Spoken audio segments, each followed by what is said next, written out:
다음 세대에게 효과적으로 복음을 전하기 위해 성경으로 만든 방탈출 게임을 하는 교회가 있어 다녀왔습니다.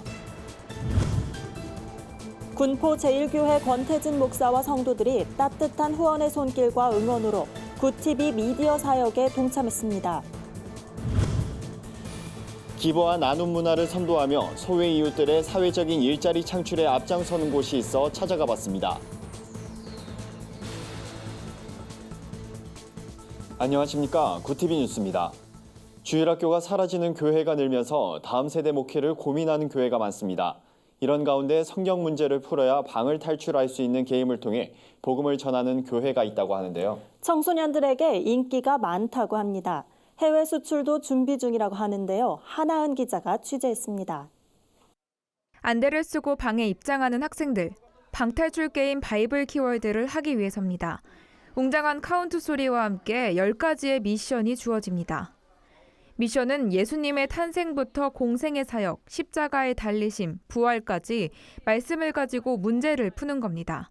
모든 문제를 풀어 퍼즐을 완성해야만 방을 탈출할 수 있는 열쇠를 얻을 수 있습니다.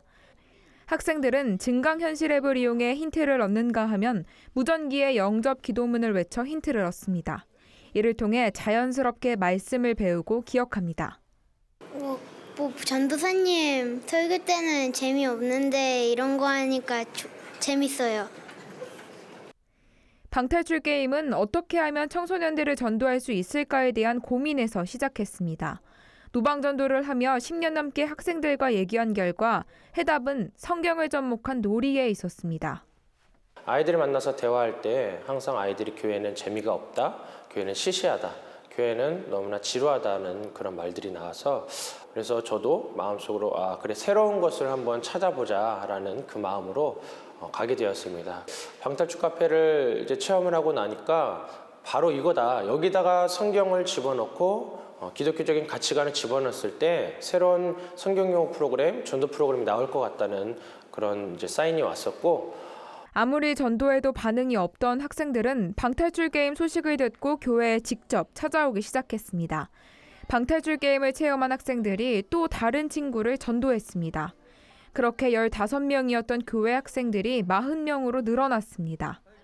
설교 말씀을 쉽게 기억하는 학생도 많아졌습니다. 그 방탈출만 하고 나왔는데 아이들이 성경의 내용을 다 이해하고 성경을 다 외워서 나오는 놀라운 역사가 일어났습니다. 바이블 키워드는 앞으로 미국과 유럽에서 열리는 성경학교에도 도입될 예정입니다. 박교회 전도사는 성경을 접목한 방탈출 게임이 새로운 기독교 교육의 대안이 되길 바란다며 이러한 시도가 다른 교회에도 도전이 됐으면 좋겠다고 전했습니다. 굿TV 뉴스 하나은입니다. 굿TV 천사 후원의 달을 맞아 미디어 선교에 동참하는 손길이 이어지고 있습니다.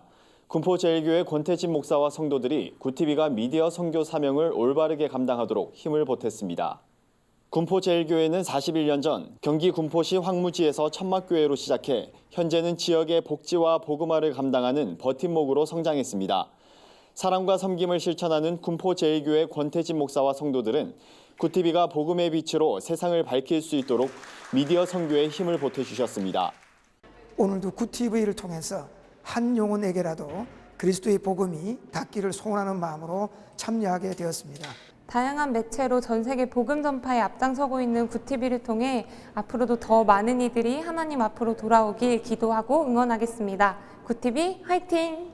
앞으로도 생명의 말씀, 능력의 말씀, 복음이 굿TV를 통해 계속 흘러 넘치기를 응원하겠습니다. 굿! 22주년 후 30주년, 40주년 넘어갈 때마다 더 좋은 일, 선한 일 행하면 좋겠습니다.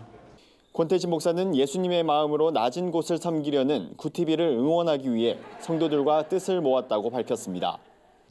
예수님의 사랑 가지고 어둠의 세상을 밝히는 굿TV가 되기 위해서 다시 한번 뜻을 정하고 낮은 대로 임하소서라는 제목을 가지고 다시 시작합니다. 모든 분들도 함께 이 복음의 사역에 참여하고 우리 대한민국 교회의 입이 되고 교회의 눈이 되고 교회의 언어가 되는 그런 굿TV가 되도록 많이 기도해 주시고 사랑해 주시기를 부탁합니다. 한편 구TV는 미디어 선교를 위해 10월 한 달을 천사 후원의 달로 정했습니다. 참여를 원하는 성도들은 ARS나 직접 방문을 통해 후원할 수 있습니다. 소외된 이웃을 위한 나눔이 범사회적으로 확산되고 있는 가운데 기부와 나눔의 문화를 널리 알리고 일자리까지 창출하는 곳이 있습니다. 바로 미랄복지재단이 운영하는 기빙플러스인데요. 기빙플러스는 기업이 기부한 물품을 소비자들이 구매하면서 사회 공헌과 나눔 실천이 함께 이뤄지는 구조입니다. 특히 취약계층이나 장애인을 직접 고용해 사회활동 참여와 경제적 자립도 지원하고 있습니다. 미랄복지재단은 지난 2017년 서울 석계역점을 시작으로 수도권의 9개 지점을 운영하고 있습니다. 최근에 문을 연 가양역점은 다른 지점과 달리 발달장애인이 그린 그림을 전시하고 휴게 공간도 마련하는 등 사회 공헌 사업에 박차를 가하고 있습니다. 재단은 연내에 10호점까지 확대해 더 많은 장애인 일자리를 창출할 계획입니다. 기빙플러스의 판매 수익금은 취약계층 지원과 장애인 고용을 비롯해 국내외 다양한 복지 사업에 사용된다고 재단 측은 밝혔습니다. 가양역점 김인호 점장은 기빙플러스는 장애로 사회생활이 어려운 이웃들이 자립할 수 있도록 돕는 게 최우선 목표라며 지역 주민들이 쉽게 찾을 수 있도록 문턱을 낮추는 한편 취약계층도 지원할 것이라고 밝혔습니다.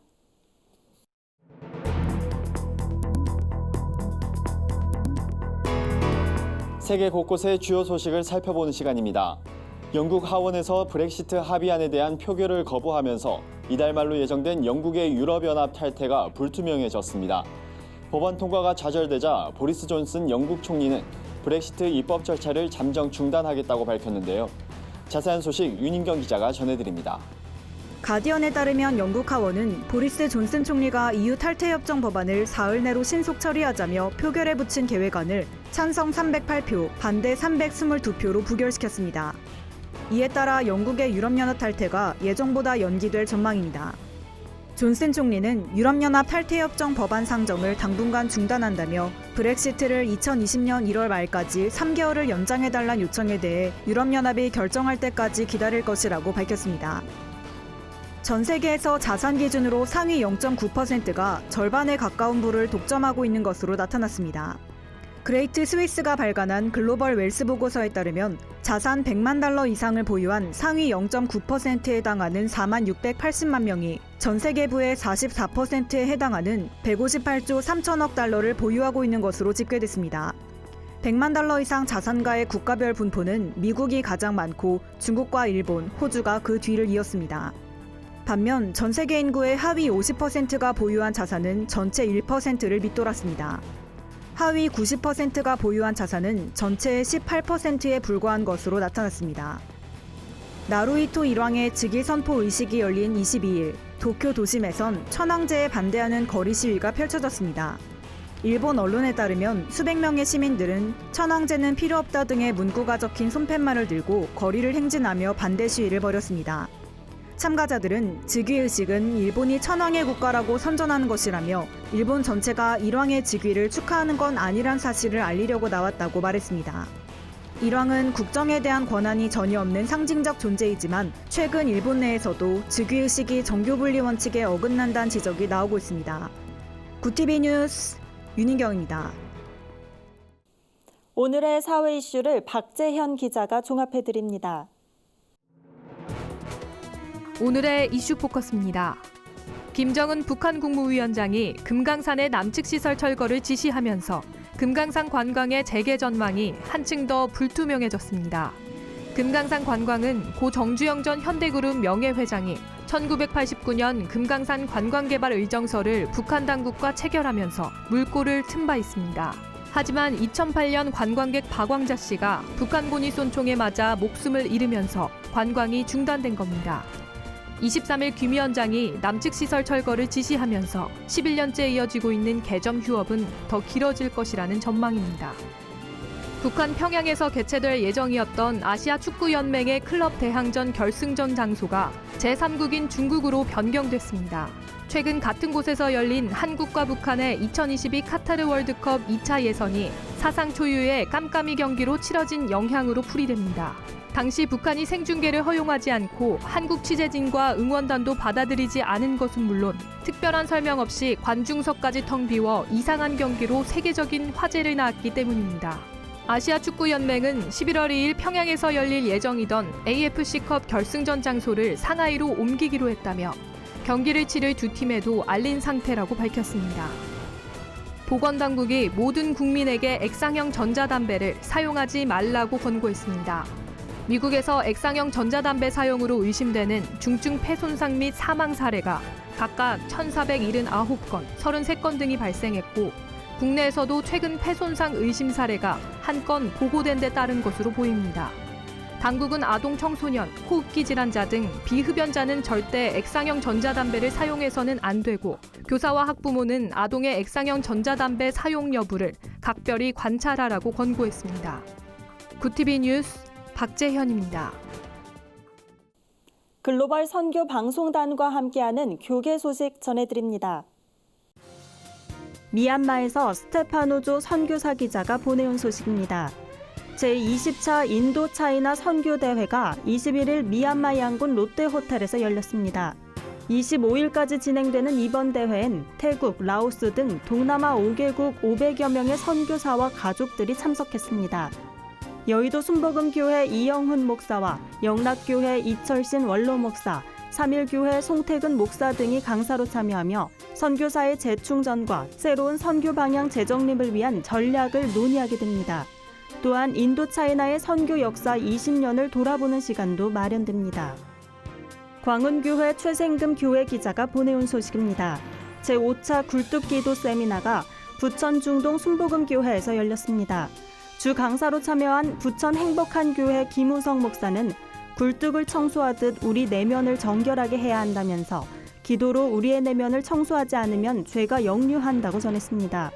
김 목사는 이어 굴뚝 기도로 새로운 부흥을 경험해야 한다고 말했습니다. 교회 건축을 사역으로 하는 사람들의 모임 이철훈 협력기관 기자가 보내온 소식입니다. 성남 금광교회가 성남 성김의 집과 광주 소망의 동산 장애인들을 대상으로 야외 나들이 프로그램을 진행했습니다. 금광교회는 해마다 한국민속촌, 서울대공원 등에서 장애인을 위한 나들이 행사를 진행해왔습니다. 올해는 용인 에버랜드에서 금광교회 자원봉사자들이 장애인들을 섬겼습니다. 금광교회 사회복지국장 강현창 장로는 야외 활동을 자유롭게 하지 못하는 장애인들을 섬길 수 있어 보람있고 기뻤다고 소감을 전했습니다. 해부른교회 이영희 교회 기자가 보내온 소식입니다. 예장 한영충의 동설노회가 경기 남양주의 물된동산 교회에서 정기 노회를 열었습니다. 일부 개회 예배에서 노회장 박영애 목사는 함께 약속에 참여하자란 제목으로 설교했습니다. 이어 전 총회장 오세호 목사의 집례로 목사 안수식이 진행됐습니다. 2부 본회무에서는 각 시찰별로 어려운 교회를 위한 선교 지원금을 전달한 후 노회의 주요 현안을 논의했습니다.